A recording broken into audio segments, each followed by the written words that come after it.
Уважаеми колеги пчелари, един въпрос към всички. Защо мравките умират в хранилката след като са пили от сиропа? Забележете за какво става въпрос.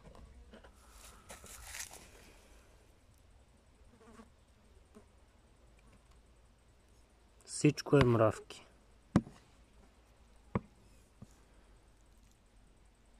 Ето. Доста голямо количество.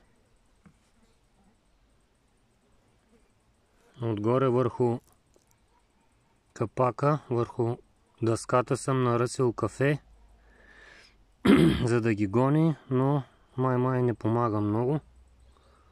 Разкарват се мравчици, идват, пият от сиропа и защо умират в хранилката, не се връщат обратно да излязат. Това ми е въпроса, моля за коментари. Благодаря.